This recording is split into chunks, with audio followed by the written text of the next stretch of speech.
This week on the IoT Podcast. I'm Eric Bowman, and for the last 5 years or so, I've been at TomTom, last several years as the CTO. And I would argue that TomTom is an IoT business in lots of ways. Almost 25 years ago, I worked on the original version of The Sims computer game. Many hours spent on that, Eric, with you to blame for that. Yeah. Is it beyond just what people used to know of TomTom? That was the, personal navigation devices that used to sit on top of cars' dashboards, or does it go further than that? TomTom had an Internet of Things business before Internet of Things existed. Early in the devices, they started putting SIM cards in and collecting GPS probe data in a very simple Internet of Things application and uploading that to the server and creating a traffic model, which allowed people to avoid a traffic jam. As people experienced that for the first time, it was really a kind of hair standing up on the back of your neck moment, like an absolute triumph of product and technology. What are your thoughts on where we are with IoT at the moment? AI has been quite literally transformative for many people. I think it's quite possible that it's actually going to be what enables something like an IoT breakthrough in the market. Not long ago to now getting to the point where the AI could start to converse. Now, if you take that other dimension of being able to converse and or think for itself based upon the data that's coming, it starts to get quite spicy and quite interesting. I think it's moving now faster than it's ever moved. What a time to be alive. Amazing and terrifying all at the same time. We're talking about the leap of AI. We've got quantum computing obviously growing at a rapid pace as well. IoT actually now, doing its thing and not being theoretical anymore. I'm a little more skeptical about quantum. Okay, I'll be interested to know why. I mean, obviously, full-scale quantum is kind of scary because it will render much of the encrypted data in the world currently in the world unencrypted, essentially. And the consequences of that are a little scary. Welcome back to the IoT Podcast. I'm your host, Tom White. Every week, we are joined by the biggest names in IoT to unravel the trends, misconceptions, and predictions for the Internet of Things. Before we get into today's episode, don't forget to subscribe on whichever platform you're watching or listening on, and turn on that notification bell so you're never out of the loop. Are you getting the most out of your IoT device data? Could you be making better decisions? In today's episode, I'm joined by Eric Bowman. Eric's the former CTO at TomTom, and we're going to discuss the interpretation of IoT data and how to make the most informed decisions based on it.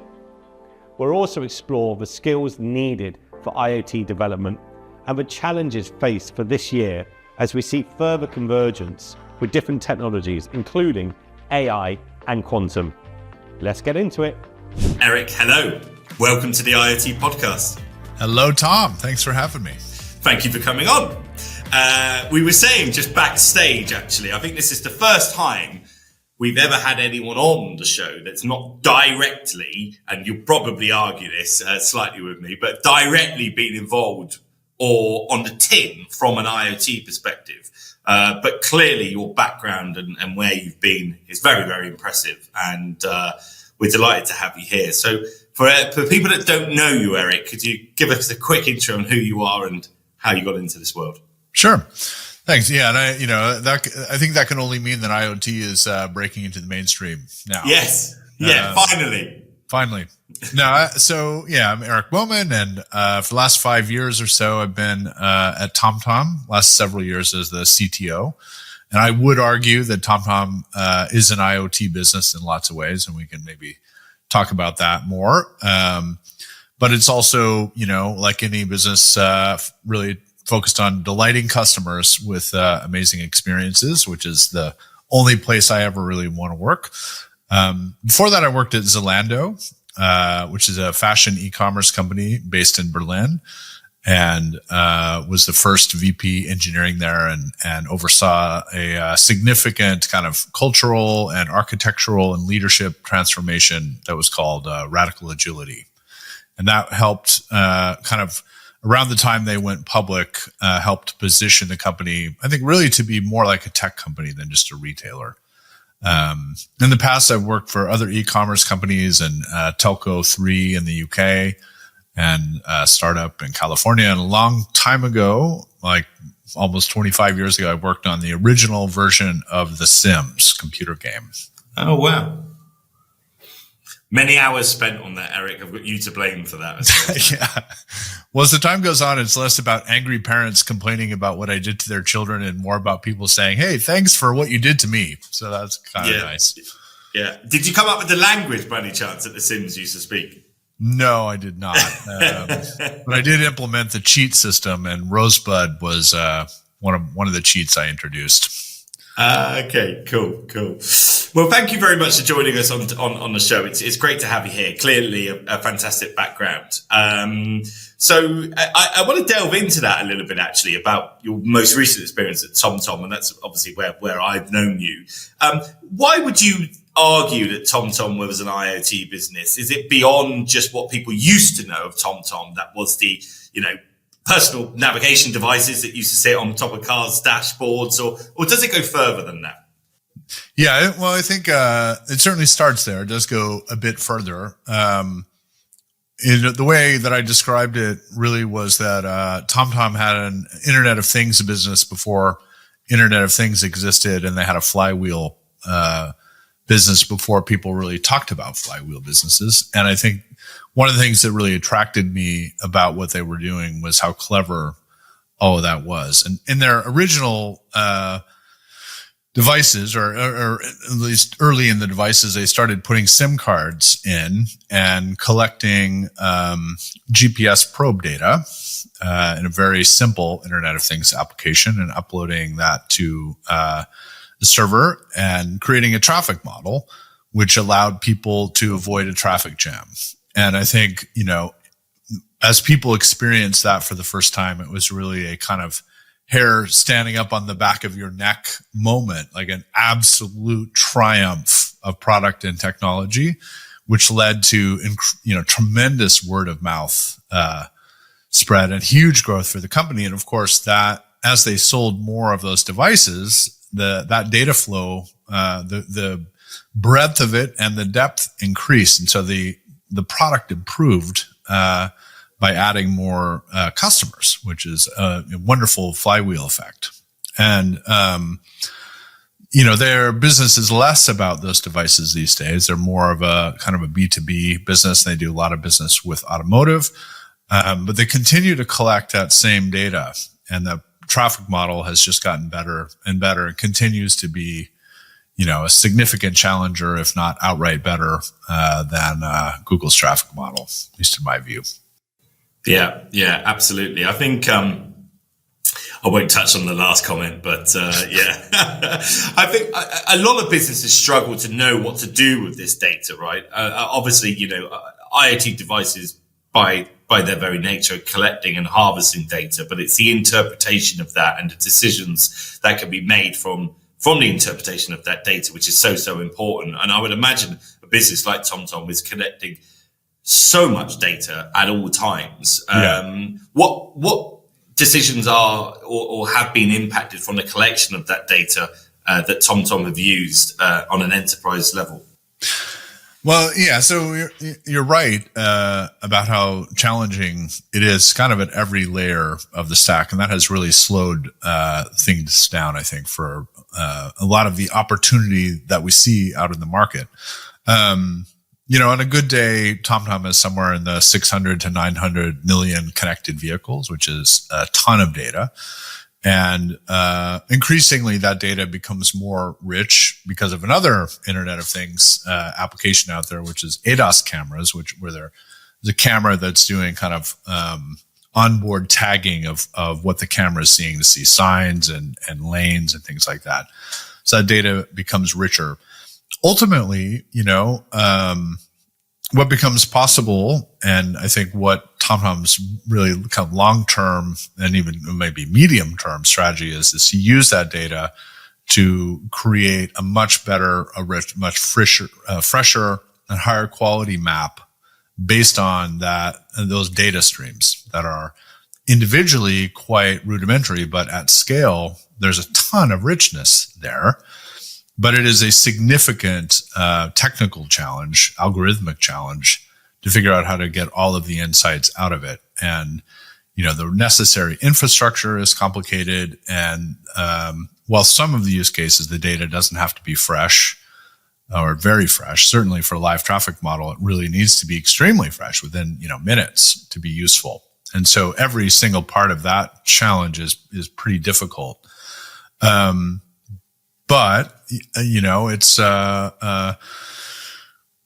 hundreds of millions of people benefit from some understanding of traffic conditions. And when you're driving, even if you don't need navigation, certainly knowing that there is a traffic jam, it almost becomes, the baseline of what people expect. And certainly when it's taken away from you, like in a rental car or something, you really appreciate, like, driving, trying to predict when you get anywhere is pretty difficult without some kind of assistive technology, whether it's on your phone or built into the car or even a device. Yeah. Yeah. I mean, I completely agree from a consumer point of view.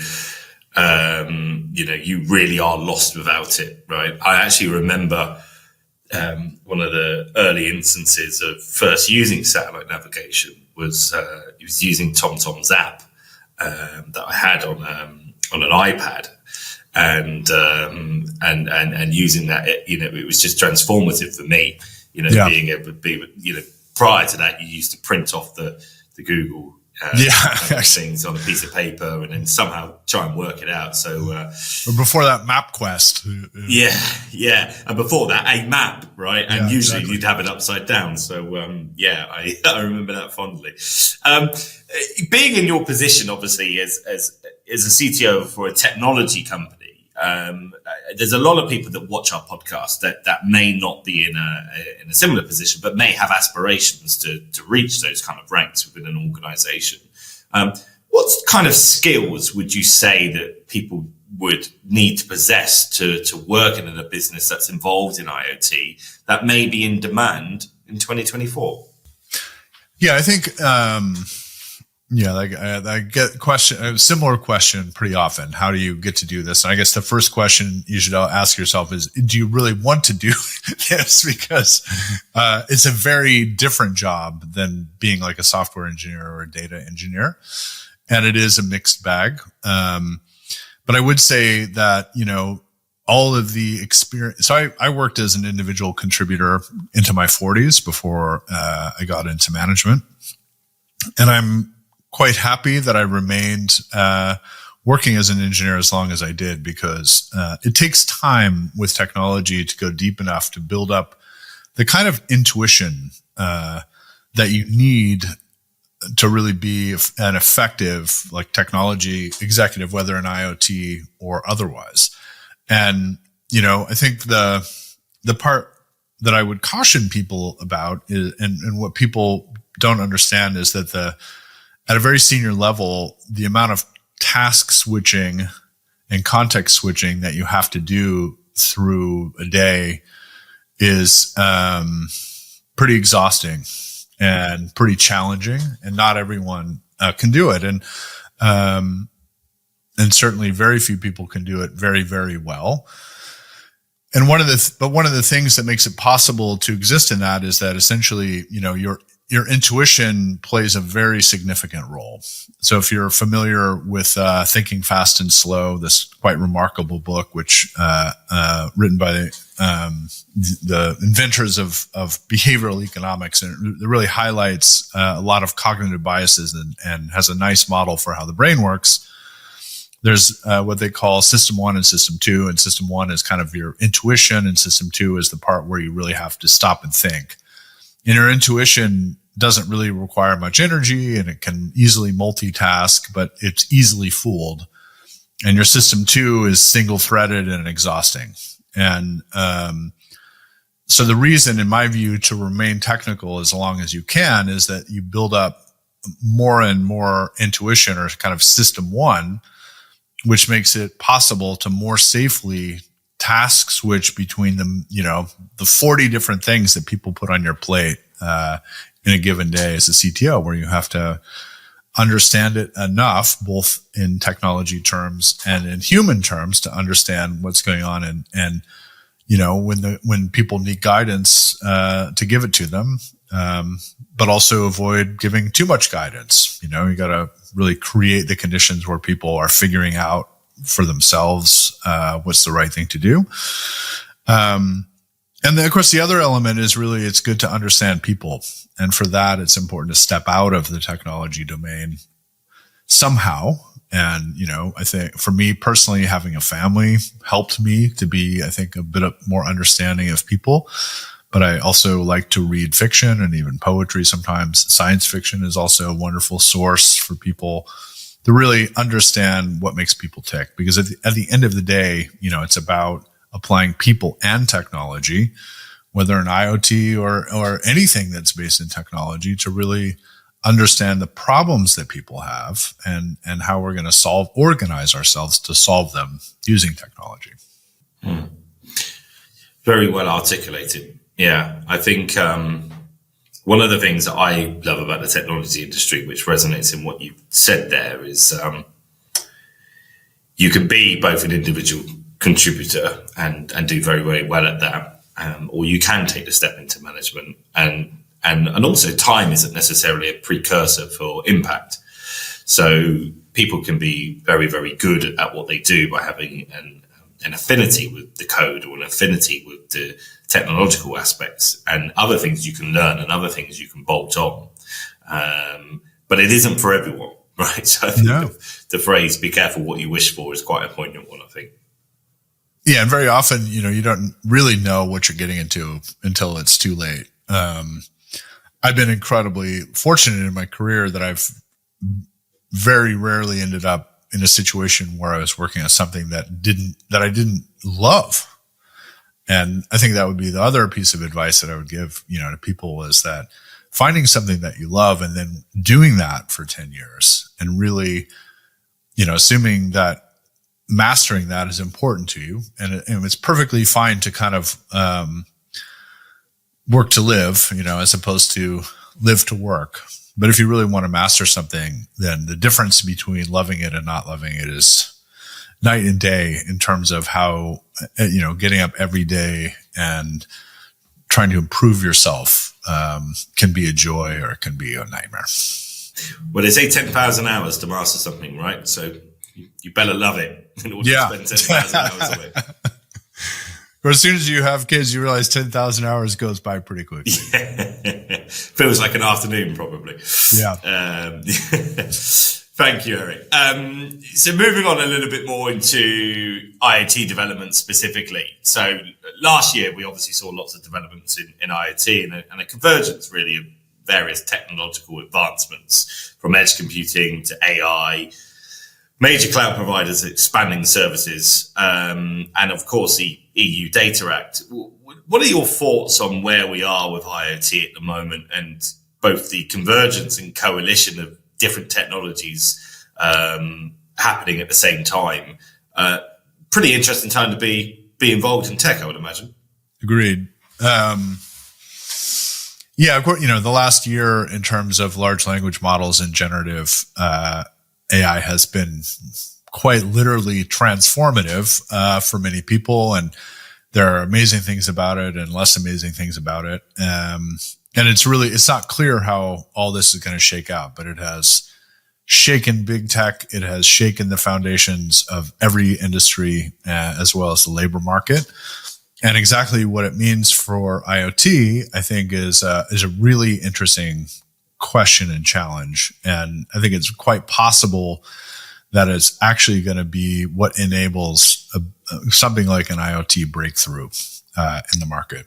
And the reason I think that is that, I think, first of all, one of the real challenges when you're designing an IoT system, in a period in history when technology is moving so fast, is that there's this constant balancing act as kind of an architect between how much smarts or how thick an IoT client should be versus how much bandwidth is it using versus what is the complexity and what are also the privacy issues, for example, and the regulatory environment server side. And there are some patterns, but I think also it's really moving quite fast still. And it just isn't clear yet, in my view, what is the most preferred way for any given situation, let alone lots of different situations. So it's a very fluid technical environment, which makes it both interesting and scary. Scary because it's very easy to build something that's actually not going to be fit for purpose or not going to scale the way that you like. And of course, distributed systems are hard, and IoT systems are about as distributed as it gets. So every single part of the problem is difficult. And then I think, the second factor that's sort of interesting is that there's so much economic pressure on reducing the power consumption of different approaches to AI, including large language models. And the driver for that is not necessarily IoT itself. It's more about just general power consumption in data centers. But IoT is very likely to benefit from that. And, the kind of scale of compute now that is needed for modern data center AI application is so enormous that we can foresee that really quite sophisticated applications are going to be possible quite soon in a more embedded or IoT environment. And they are very likely to be able to run in a reasonable way for lots of relevant tasks without needing to make network calls to do so. And so that opens up a possibility space that was almost unimaginable, even 2 years ago. So there's quite a lot still to be figured out, and of course, and we're waiting for some of what I said to come true. But it is, in my view, foreseeable and something that we can start to plan and design around. And then the question really becomes, well, so what is the smarts that is needed at the edge of the network? What is the purpose of having AI in IoT? And I think, there are a few kind of obvious things around being able to tag data and significantly reducing, for example, the bandwidth requirements for, transmitting quite rich data sets over a fairly expensive and potentially slow and high latency network connection. But where I think it could become really quite interesting is as IoT devices themselves become much more capable of interacting directly with people. And that, so far, what we've seen there has been pretty disappointing. I think the kind of big tech entrance in terms of interactivity in the home did not change the world. And now actually, since the release of GPT 3.5 are almost awkward, embarrassing to use.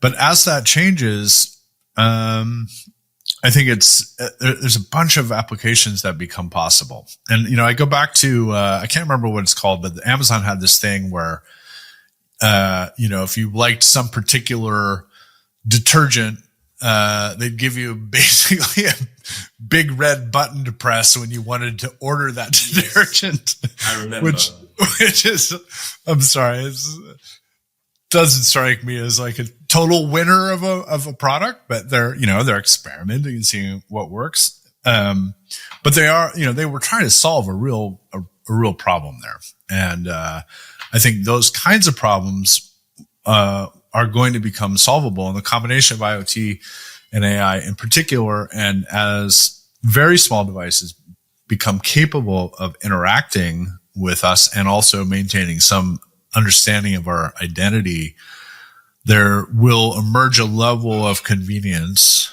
that I think is, essentially almost unimaginable at this point. Even just as 20 years ago, you couldn't imagine what people are using their phones for. I think it's very likely that world is going to displace the need for phones. And I think phones will rapidly after a certain set of innovations become at least irrelevant in more cases. Like, I don't think we'll use phones around the house like we do now. I don't know about you and your family, but if any given moment of any given day, someone is doing something on a phone at my house, and I'd be pretty happy. And some of that is really quite useful stuff. So that's a little bit of what I'm thinking about in that space. Yeah, it's interesting insights. I remember that Amazon button. I used to think, this is a bit overkill, right? I've forgotten what it's called as well, but I think the premise was you could put the detergent in the kind of laundry room, stick a button on the wall, and when you were low, you could hit the button. But of course, now Amazon just tell you on your Alexa device every 5 minutes you might be running low, and you've only got to say the wrong thing slightly, and you've ordered two ton of it. Yeah, exactly. Backing the truck up to your house. Yeah. So, but no, I think that's a really interesting point. But and that wasn't so long ago, right? That was what, a year, 2, 3 years, maybe. I think it was a little longer than that, pre-pandemic for sure. Right. But relatively speaking, not long ago to now getting to the point where, the AI could start to converse, right? And we've had people talk about cobots on the podcast and robotics coming into the industry and actually working alongside people really, really well. But actually now, if you take that other dimension of being able to converse and or think for itself based upon the data that's coming, it starts to get quite spicy and quite interesting, actually. Yeah, absolutely. So I can't quite imagine exactly where this is all going to go, and you can kind of have sort of guesses about how quickly, but I don't think anyone would have realized how quickly Nvidia's market cap would go up, and where it was from 10 years ago. So and that never ceases to amaze me in this industry. It's amazing, and I think it's moving now faster than it's ever moved, and what a time to be alive! Amazing and terrifying all at the same time.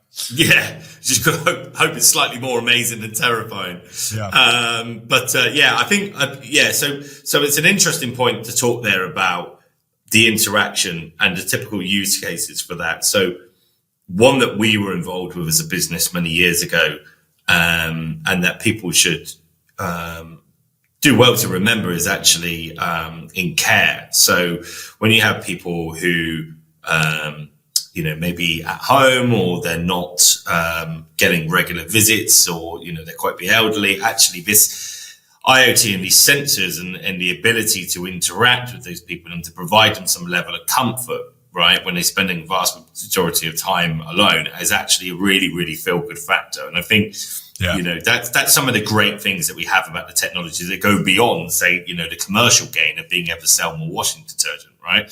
Yeah.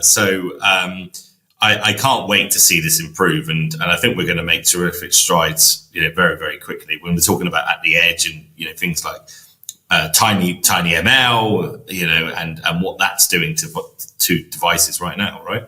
Yeah, and SML, small language models. Yes, that reminds me of the story I heard once about someone on the Alexa team who gave his father, who was aging, an early Alexa, and then was able, after he passed away, to download the recordings of this development device, and it was kind of eye-opening for the whole team to hear how he was interacting with this device, essentially for company. Yes. And that, I think a lot of the history of IoT is that these are very, barely capable devices out there that are simply collecting data for, some kind of central brain, if you will. And even though the optimistic promise of that much observability is really exciting, very different as we start to think about more capability on the edge. And both in terms of what's possible in terms of human interaction, as we've talked about, but also you mentioned care and the I don't know if you know what our RAG, or request augmented generation, is, but it's essentially working with a large language model. You can kind of really load up the prompt with a ton of context. And as we get smaller language models deployed, certainly one of the really interesting things that's going to happen is we'll see request augmented generation using all of the local data in a way that's against a local model, in a way that's very privacy, safe. No data will be leaving the device, and it will be possible to do all kinds of things, including, I think, dramatic improvements in healthcare for much less cost all over the world. Also, almost certainly, minding people's kind of mental state and as well as energy efficiency in the home. And I mean, it is mind blowing what's possible, and how we choose as a society to prioritize that will be kind of interesting to see how it shakes out. Do you think there's a risk or a potential with AI and general security when it comes to protection of people's data and what can be harvested from IoT? Or is it? Yes, I do. I'm glad I asked it. No, it's always a risk, and I really salute the European Union for the strides that it's taken, and then that set a good model for the rest of the world. But it is, and actually, the way GDPR is structured is sort of telling about what is the dilemma that people and companies will continue to face, which is that everything is kind of the trade-off between privacy and the unintended consequences of giving up privacy relative to the benefits of essentially one person's privacy is kind of another person's context container for insights and learning and creating value. And it's these are tools that can be used for good or ill. And I think it's one sign of what's to come is going on now in the lawsuit. The New York Times is filing against OpenAI, where they feel rightly or wrongly that OpenAI was perhaps a little too liberal in its use of their data. And of course, it's not individual data, but it's just difficult, especially for product developers trying to do good in the world. The value that they can create from using this data to derive insights is to them non-ambiguous, and it's unfortunately complicated to think through all the privacy implications. So there will be mistakes, and legislation will be tailing, but I suspect that it will over time kind of work itself out, hopefully without too many problems. Yeah, fingers crossed. It's fantastic insights. I think one thing we haven't even touched on, in all of this is the injection of quantum into this as well, right? So we're talking about the leap of AI. We've got quantum computing obviously growing at a rapid pace as well. IoT actually now, doing its thing and not being theoretical anymore. So, it is really a fantastic time to be alive. And it's certainly within technology, the pace of innovation is quite hard to keep up, actually, isn't it? It's, I'm a little more skeptical about quantum. Okay. I'll be interested to know why. I think, on the one hand, I mean, obviously, full-scale quantum is kind of scary because it will render much of the encrypted data currently in the world unencrypted, essentially. And the consequences of that are a little scary, although I know, actually just saw the headline, I think today or yesterday, that Apple's messaging product is using a new encryption algorithm, which they think is more safe from quantum computing attacks. But I think quantum is still quite a ways off, personally, and I could be wrong, and I'm certainly not an expert, but I have been listening for 30 years. People talking about that it's almost here, and it doesn't really seem to be here yet, despite some claims to the contrary. I think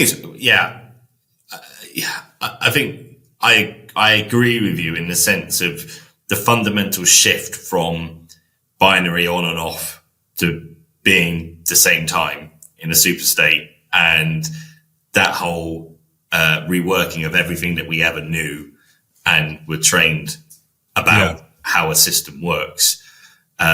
It's not something that can be done very quickly or necessarily be developed and deployed in a safe manner quickly, which is why it's probably taken so long to get to where it's got to today. And it hasn't actually got that very far, has it? Not so far, but yeah, it is, it's a very, very different programming model. But if the appeal of it is real, in part because if you ascribe to the many worlds interpretation of quantum mechanics, it is literally utilizing compute from essentially an infinite number of universes in parallel. And unlocking that capability is, if we think AI is cool, unlocking that will be a whole nother. I mean, it is quite unimaginable for most people what kinds of problems could become solvable. Or created. What's that? Or created. And created. Yes. But the good news is I think we have a minute before we're there. Yeah, just about. Eric, thank you so much for coming on to the IoT podcast. It's been really interesting to hear your thoughts on a variety of topics. I think, we could probably talk for hours and hours about various elements of IoT and different technologies coming into play at the moment. But I think it's been really, really insightful and definitely for our listeners to hear it from a slightly different perspective, actually, and someone that can take a more wider view of where we are today. As we come to the end of the show, we always ask a series of questions and some wrap-up questions. And the question that we've got for you today, Eric, is a fairly vanilla one, but an interesting one. What challenge that you face in the kind of everyday life would you like to see a tech solution for, whatever it may well be? Yeah, that's a good one. What I face in my role, is a constant stream of requests, follow-ups, and context to be organized. And I am starting another job very soon, a new job, but I was tempted to pursue this as a startup. And it's essentially a combination of email and to-do and calendar and personal database that's backed by AI. And, the tools that we use today are so rudimentary compared to what is possible. I have built some prototypes using scripting and specific tools that are open to scripting, and I've started to get a taste of what that can be like. And I want more of it. I don't want to have to build it myself. And I definitely want all the people who I work with to have that. And it would really mean much more rapid access to contextual information that's helpful, and a much easier way to make sure that follow-ups happen, that agreements are kept, and context is shared. And essentially it's enabling, a group of people to remain focused on a bigger goal rather than getting kind of distracted and fragmented. And that for me is something the world really, really needs and just does not have. Yeah, I can completely agree. I mean, we have when we have meetings in our business, we have a mobile phone in a bold policy. The distraction that people have is palpable, right? I mean, I personally use a series of reminders all the time because I've got a pretty good memory, actually. But if I don't have these reminders, it just doesn't get done. Yeah. But you need something to combine. And yeah, you're right. It is actually quite rudimentary. So, if you ever end up doing that, I'll be watching with real interest. I might even invest something as well. And some quick fire questions. So a gadget that you can't live without, Eric? It's probably my Peloton. Oh, nice. Okay. Is that the bike or the treadmill? The bike, yeah. Okay, nice. Love it. Most unexpected thing that you've learned this week, and it is a Thursday, so you've had a few days to learn something. I think There was a study that was just published by Harvard Business School around innovation and joy and compensation. And it's not an entirely new idea. Dan Pink talks about this in Drive, that money is often a poor motivator.